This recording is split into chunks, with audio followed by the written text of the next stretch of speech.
Hello বন্ধুরা, তোমরা সবাই কেমন আছো? আশা করি সবাই খুব ভালো আছো আর আমিও খুব ভালো আছি। তো তোমরা দেখতেই পাচ্ছ আজকে কিন্তু আমি করব পমফ্রেট মাছের তেল ঝাল।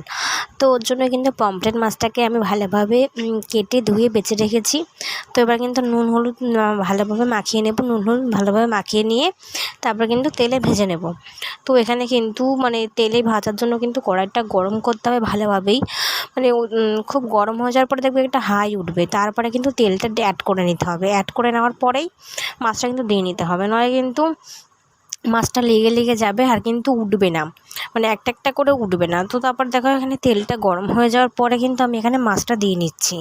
তো একে একে সব মাছ দিয়ে নেবো। এবার মাছ দেওয়া হয়ে যাওয়ার পরে ভাজা হয়ে যাওয়ার পরে আমি তুলে নেবো এখানে। তো এখানে কিন্তু দেখতেই পাচ্ছ আমার মাছটা কিন্তু ভাজা হয়ে গেছে। তারপরে কিন্তু আমি এখানে ওই একই তেলে আর একটু তেল অ্যাড করে নিয়ে এবার তারপরে রান্নার জন্য আমি এখানে ফোড়ন দিয়ে নিচ্ছি। ফোড়নের জন্য এখানে আমি জিরে আর এখানে কিন্তু আমি এখানে পেঁয়াজ নিয়ে নিয়েছি, 1/2 অংশ পেঁয়াজ নিয়েছি আর একটু টমেটো দিয়েছি 1/2।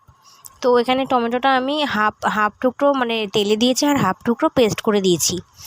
তো তোমরা চাইলে কিন্তু পেস্টও দিতে পারো, আবার কিন্তু টুকরো করেও দিতে পারো। তো আমি দুটোই করে দিয়েছি। এবার তারপরে কিন্তু হালকা লবণ দিয়ে নিয়েছি। লবণ না দিলে কিন্তু টমেটোটা গলবে না। টমেটো না গললে কিন্তু কেমন একটা লাগবে, টমেটোটা পুরো ফেলানো যাবে। তো তারপরে কিন্তু হালকা নাড়াচাড়া করে ভেজে নিয়ে তারপরে কিন্তু আমি মশলাটা দিয়ে নেব। তো এখানে মশলার জন্য কিন্তু আমি ইউজ করেছি এখানে, তো আমি এখানে দিয়ে নিয়েছি আদা রসুন লঙ্কা জিরে আর টমেটো। তো তোমরা কিন্তু চাইলে এখানে আরও বেশি মশলা ইউজ করতে পারো, না চাইলে আবার কমও ইউজ করতে পারো। তা আমি এখানে এই মশলা ইউজ করেছি। আর কিন্তু আমি এখানে গুঁড়ো মশলা অ্যাড করিনি, শুকনো লঙ্কা ইউজ করেছি, যাতে একটু ঝাল হয়। তো এবার তারপরে আমি হলুদ আর লবণ দিয়ে নিয়ে ভালোভাবে মশলাটাকে কষিয়ে নিয়েছি। কষিয়ে নেওয়ার পরে এখানে কিন্তু আমি হালকা জল অ্যাড করে নেব। জলটা যে ফুটে উঠবে তারপরে কিন্তু মাছটা পুরোপুরি দিয়ে নেব। তো হালকা জলটা দিয়ে নাড়াচাড়া করে তারপরে কিন্তু মাছটা পুরো এখানে দিয়ে দেবো।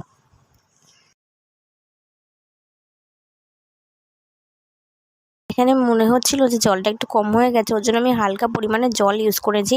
তোমরা চাইলে কিন্তু এটাকে আলু দিয়েও করতে পারো, কিন্তু আমি এটা ঝাল করেই করেছি। তো এখানে দেখো কিন্তু আমার ঝোলটা কিন্তু টকবক করে ফুটে গেছে। এবার কিন্তু মাছগুলো দিয়ে নেওয়ার পালা। তো আমি এখানে সব একে একে মাছগুলো দিয়ে নিচ্ছি। মাছগুলো দেওয়া হয়ে যাওয়ার পরে কিন্তু হালকা ঢাকা চাপা দিয়ে রাখলে কিন্তু আমাদের মাছের ঝোলটা কিন্তু রেডি হয়ে যাবে। তো তোমরা একদম শর্টকাটে রান্না, ঘরোয়া উপকরণে যারা ফার্স্ট টাইম রান্না ট্রাই করছো তারা কিন্তু এটা ইউজ করতেই পারো, কোনো অসুবিধাই হবে না। তো এখানে সব মাছ দেওয়া হয়ে গেছে দেখতেই পাচ্ছ। এবার খানিকক্ষণ চাপা দিয়ে রাখলে কিন্তু আমাদের পমফ্রেট মাছের তেল ঝাল রেডি। তো তোমরা দেখতেই পাচ্ছ পমফ্রেট মাছের তেল ঝালটা কতটা দেখতে লোভনীয় লাগছে আর কি, খেতেও কিন্তু অতটাই সুন্দর হয়েছিল। তোমরা কিন্তু একবার প্লিজ ট্রাই করে দেখবে, না ট্রাই করলে কিন্তু একদম মিস হয়ে যাবে রান্নাটা। দেখে বলো রেসিপিটা ভিডিওটা কেমন হয়েছে, রেসিপিটা কেমন হয়েছে, রান্নাটা কেমন লেগেছে। আর যদি ভালো লেগে থাকে তাহলে লাইক কমেন্ট সাবস্ক্রাইব করে দিও। আর আবার দেখা হচ্ছে তোমার সাথে অন্য কোনো ভিডিওতে বা নেক্সট কোনো ব্লগে।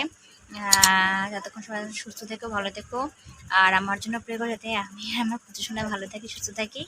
চলো দেখা হচ্ছে অন্য কোনো ভিডিওতে। টাটা।